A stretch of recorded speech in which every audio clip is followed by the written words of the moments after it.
Alright, what's up guys, and also say hello to the rude intro that I had before. But no, this is voiceover number 2 I have to do. I don't know why I'm gonna keep track of that, but yeah, no. That guy just rudely stood there in front of me from my intro before we decided to go talk to these people over here real quick. But yeah. Hopefully this will work out. I don't know how good this is gonna end up being. I hope it's okay. Because, to be honest, I didn't know I had muted myself. Or my headset was muted, because I don't normally leave it muted when I go head off, so I thought it was unmuted, because it usually is. I don't know why I'm justifying myself during this cutscene as they're talking about like Dynamax and like what they're learning about things and all that.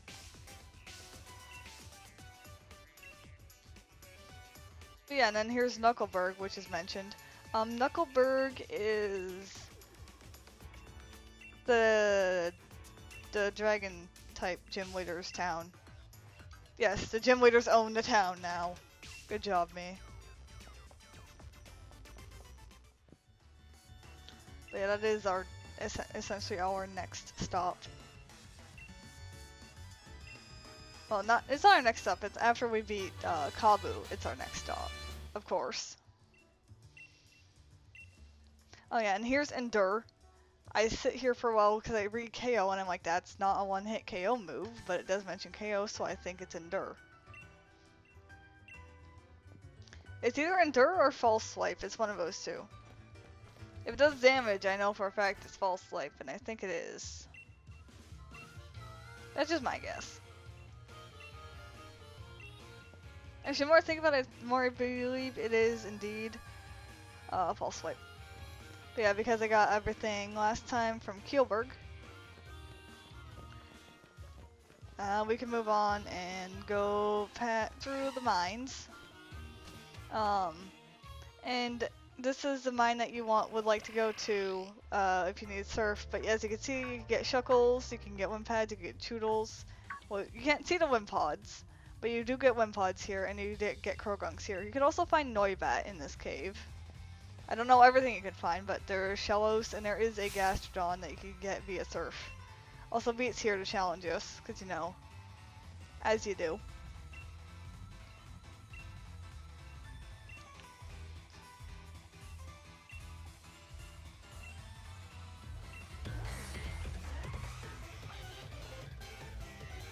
But yeah, also if you listen real close to his theme,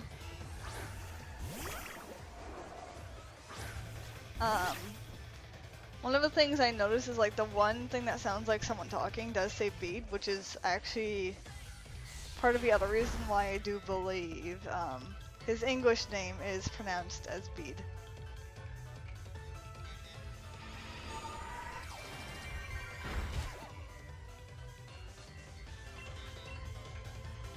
But yeah, Psyshock does do a lot of damage to Parmigiano here.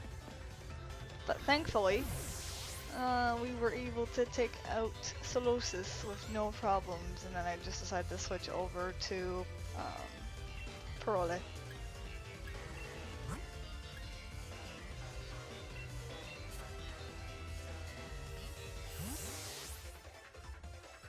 Because Parole is great.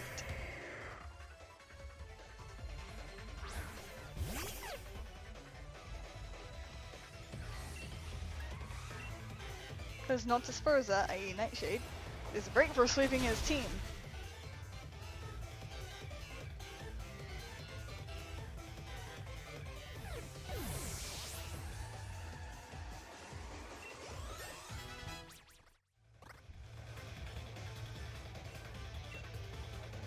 And yeah, here is something that you guys haven't seen yet, but he now has added a Galar Ponyta that is the Galar Ponyta to his team, which is a Psychic type. It's a very fluffy pony. And we have Madrig at the level 24 and learned Balaragiol, which it takes me a second to realize what it is. but it is because it drops speed. It eventually led me to the thought of, oh, it's probably Bubble Beam, because Bubble Beam is the only move that's water type that can drop speed, that does damage, that I'm aware of.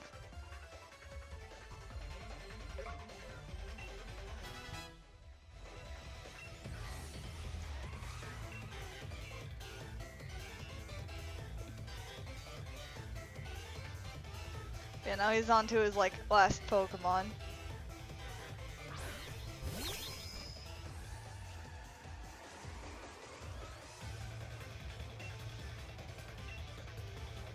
Which we make short work of it. It's an unevolved Pokemon, what do you expect? But it's not, his team isn't bad. It just, he does only use, one type, currently. But he always sticks to that theme because there's a reason. There's a reason.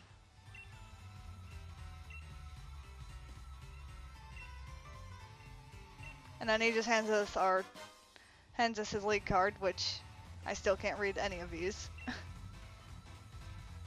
So we're just collecting cards that we can't read and putting them in our album, because you know, that's something we do. That's something people normally do, totally. Yeah, also there on the ground, those are how you can find Stunfisk in this cave. And I decided to showcase how they looked. They are a ground steel type and act like a freaking bear trap.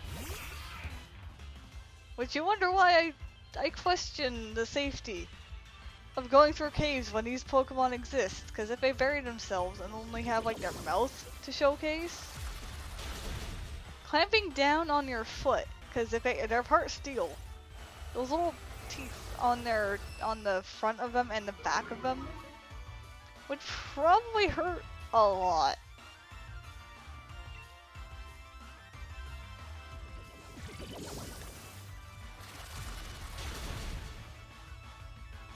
So it does kind of concern me a little bit.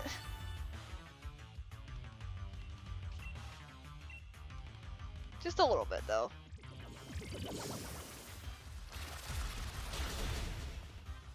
Because I mean there are worse things in the Pokemon universe than just someone losing a foot to a Pokemon. You lose your entire life. Or you could become a Pokemon.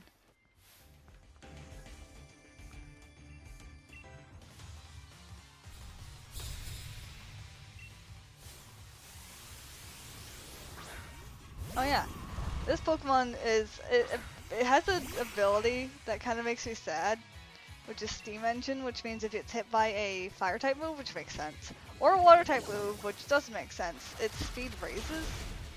But here's the thing, it's quad weak to water.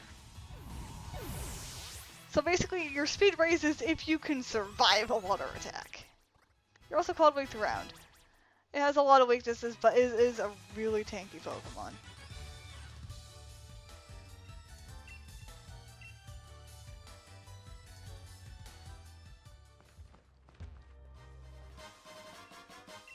And then there's Skiro Balls, which are our Dusk Balls. Yeah, so the path to the right that you can see, that is where you can go use Surf to go get a TM. When you get the ability to use something to the equivalent of Surf. I say these to the equivalent of Surf because since Gen 6, they've kind of made TMs less of a hassle to deal with. Especially, and they made it even less of a hassle in Gen 7. And then Gen 8, they just don't exist. They kept the moves at least, but there's no longer such thing as an HM. Which I guess is nice, which means you don't have to carry around an HM slave.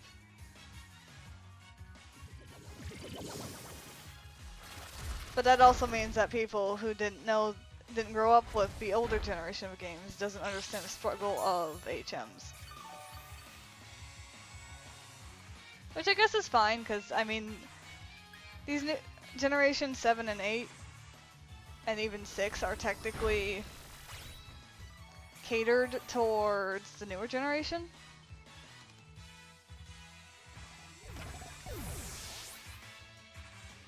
Than those that grew up with like Gen 1 to Gen 5. Like I didn't grow up with like the very first generation, so I don't know what it's like to have limited bag space. But I do know how the HM slave thing is. Oh yeah, and there's a grip claw, so if you have a Sneasel, you could get it to evolve into a Weavile. And here's Team Yell trying to stop us. Or just trying to get through the cave. And then Hop just comes in and like misinterprets things and is like, here, let's have a fight. And then Z ahem.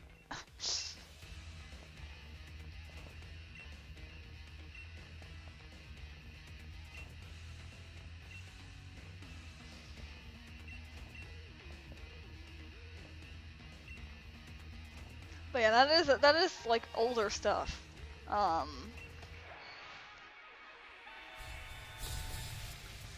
So like the generation I grew up was generation. Well, I grew up with rescue Pokemon Red Rescue Team and Pokemon Blue Rescue Team, and then it was Diamond, Soul Silver. Yeah, it was Soul Silver, the one that I had. And then I had Black and then White too.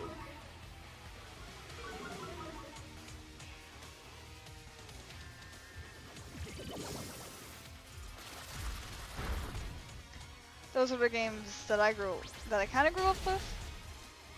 I mean, White 2 technically not, but like I did get it. But the main one I grew up with was Pokemon Colosseum for the GameCube. Which, that game was made before the physical special split, but did showcase a lot of Gen 3 Pokemon.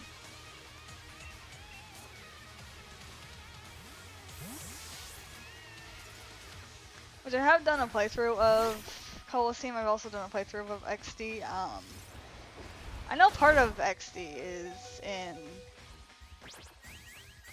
is like archived in streams, but yeah, I know this is like this has like nothing to do with like what I originally talked about in this video, because I can't remember what I originally talked about in this video. But right now I am filling space. And then this was also me this part was me trying to figure out what would be more beneficial and hoping that Hop would be smart. I was either hoping Hop would be smart or that he would outspeed it. Okay, I don't remember what I was doing here. I had a strategy in my head.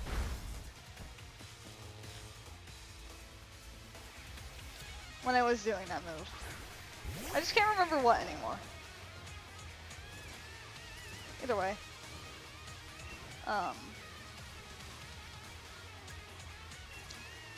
That is kind of just me with Pokemon in general.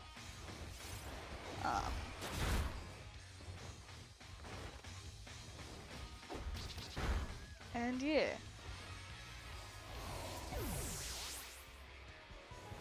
I have played Pokemon Emerald though.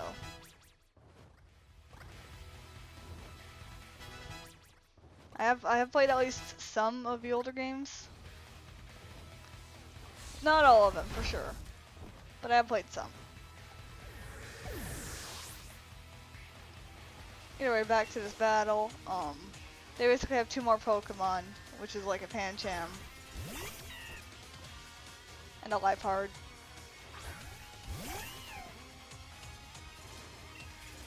And then I choose to attack the Liepard, hoping that Hop would go after the Pancham. And then Fury Attack hit like a lot. It didn't kill Corvusclare, but it did hit almost 5 times. 4 times. And then there's Pluck.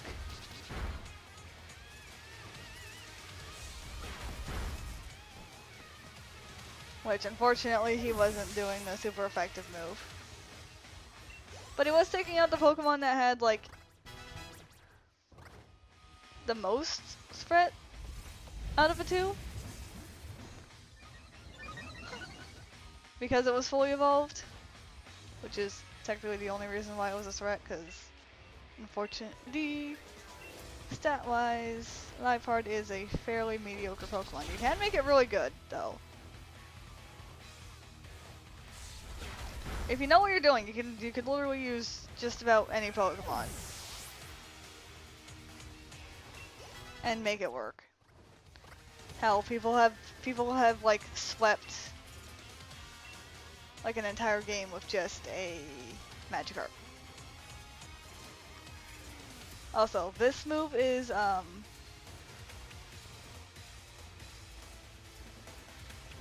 Charm, I believe.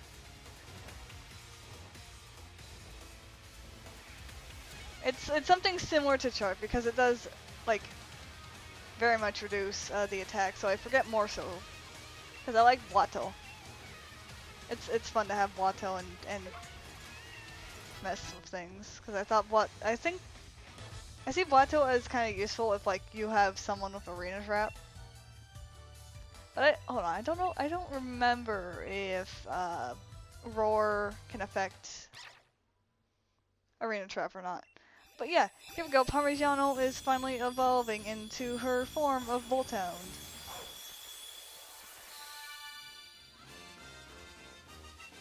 Which, a fun note about Voltound, other than the fact that it can apparently run up to 90 kilometers an hour, is that they are the natural rival to Thievul.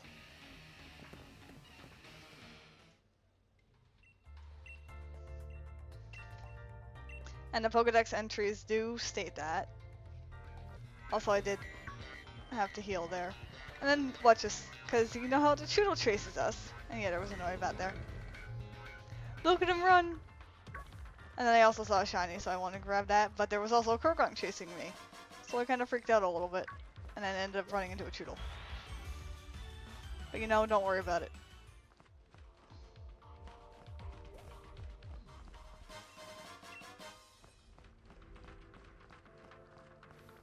Also, another thing that I never mentioned before, but like in the older games, hidden items.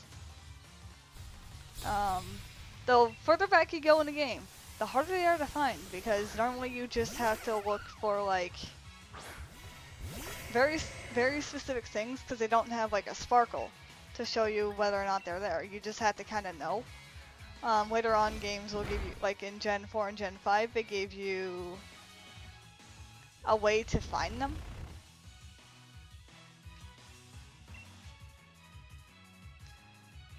In Gen 4 they gave you a Poke app to find it. I don't know. Oh yeah, this is me just deciding to waste PP of Earl Arabia. So I could just go back and use Bulletin Testa.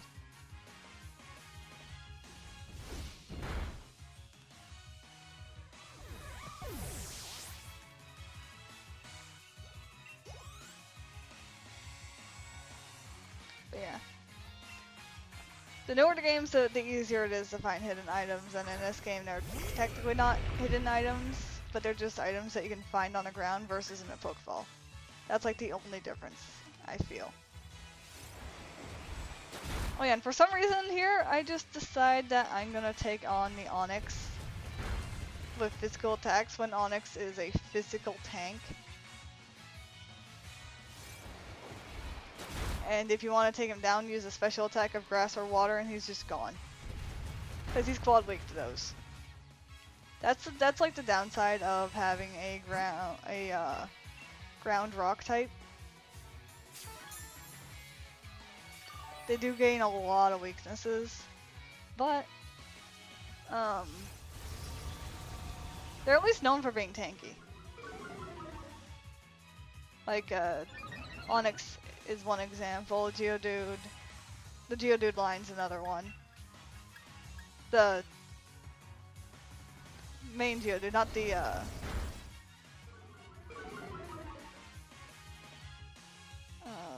what's that called? Not the Alola region Geodude. That's what I was looking for.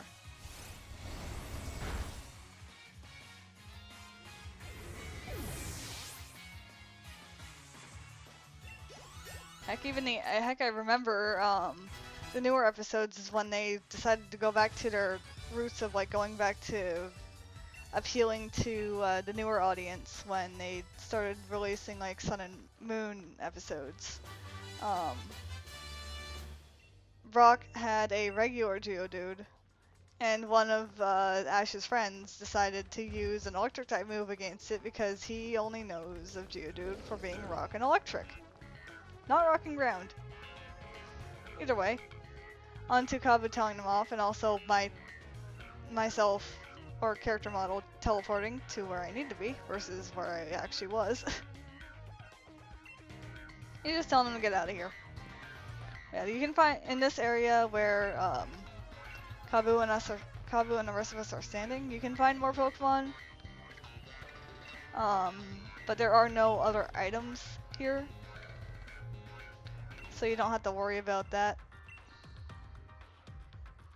But yeah, the Pokemon that's next to him is a good tank for being a rock fire type or fire rock type. It's a slow tanky Pokemon that I actually used it in my Nuzlocke, and because of his tankiness survived. Yeah, that's why I say, like, after this cutscene you don't have to worry about running back into cave because there is really nothing left for you in here. And now we just have to go to the inn. However, there's a couple of things we're gonna want to pick up and a few trainers fight, and that's roughly about it.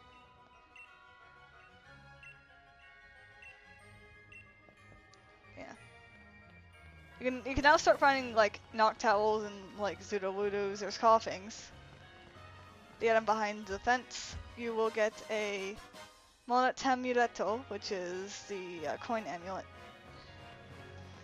which lets you get more money if you need it, but we're fine. And then the PP Su, which is I think a PP max. And in this grass down over here, we get 3 more Mega Balls. Oh yeah, and Hatanas can also appear on this route.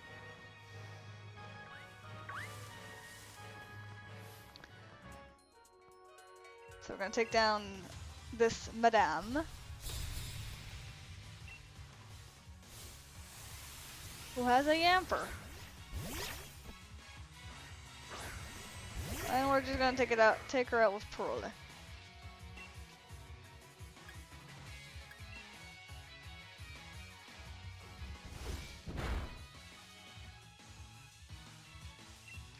Yeah, we got, and again, my luck with like Volt and Testa is like really good. Actually going back to the miners real quick, because I did mention luck here, and I don't know if I mentioned it in a video that had the audio or didn't have the audio. So if I repeat this, if this gets repeated, I do apologize, but I do want to make sure that this is mentioned. The miner on the right is more for stamina, so he will dig longer, and the miner on the left is more for luck, so you're more likely to get rare items but won't get as many digs. So that does also explain why I got so many, but getting 15 is kind of ridiculous because I normally don't get above 10 from him. I get lucky if I hit a double digit. Also, this policeman right here. He is the most innocent policeman you will ever meet in your life. Look at those eyes. It's either he's the most innocent, or he's stolen people's souls. It's one of those two.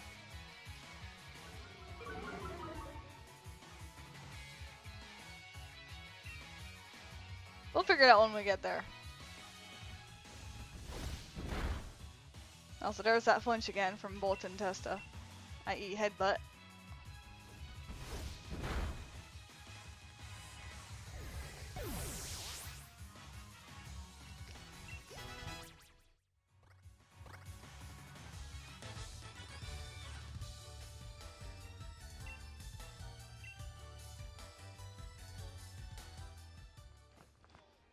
But yeah, there's only like 2 trainers on like the last bit of a route, and then there's just stuff that we can pick up on the bridge, which are more feathers for stat increases and cell fodder.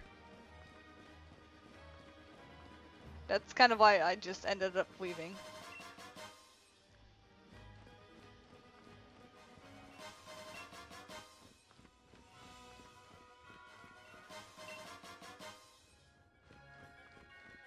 But yeah, and now we're back in at Steamington, which will sometimes get called Streamington by myself. So yeah, we just go ahead to the Voodoo Inn, and that's what we need to do before we go fight Kabu. And this was actually me debating on whether or not I should go in there or not. So I chose to go in, and then reminded myself that, oh yeah, Mary's coming in, Mary's in here, and we end up having a conversation with her for a little bit. And then I'm like, sure, let's have a fight. And then, of course, the people that are rooting her on in the background are like right there. Yeah. She probably has my most favorite theme in the game. So, even though I'm doing post commentary, I'm gonna be quiet here for a while, just so you guys can listen to it. As I finally figure out what I want to switch to.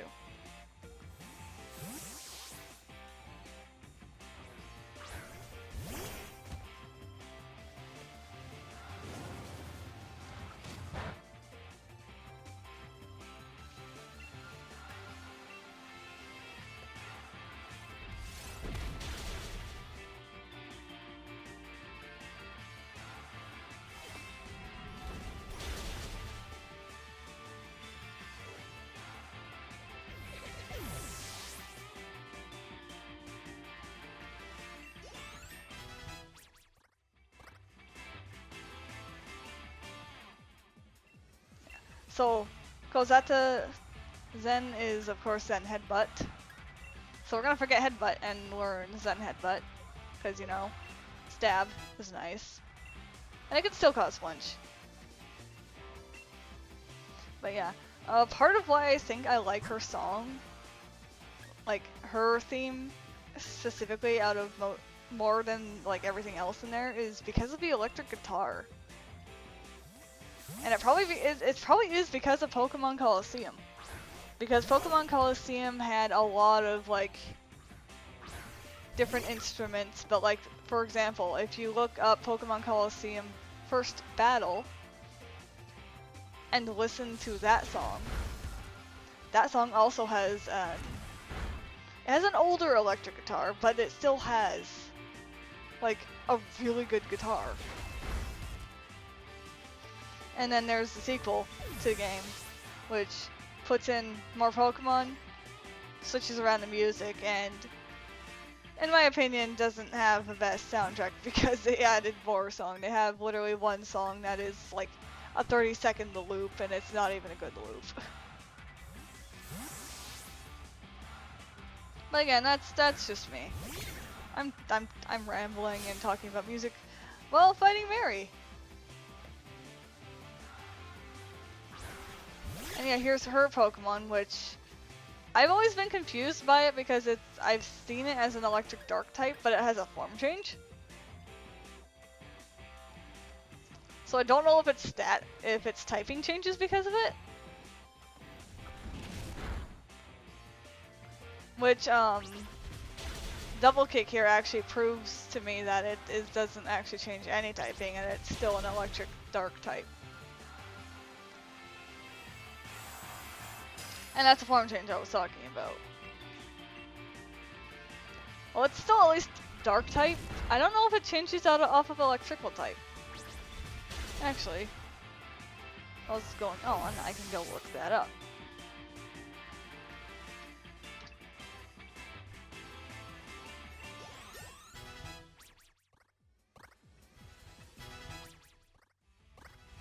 Yeah, it's just an electric type. An electric dark type.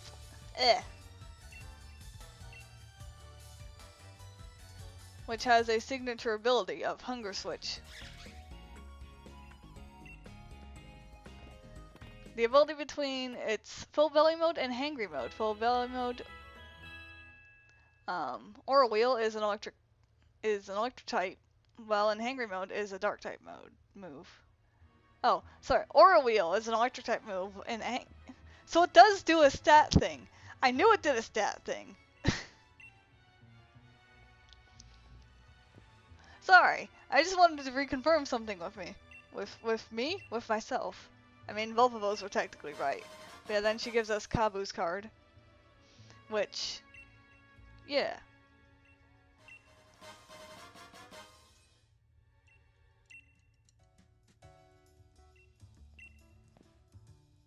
That's her signature Pokemon, which is a Pikachu clone, I feel. Like, every single generation has its Pikachu clone. They really do. But anyways, so next time, we will have the actual audio instead of post-recording. Goodbye.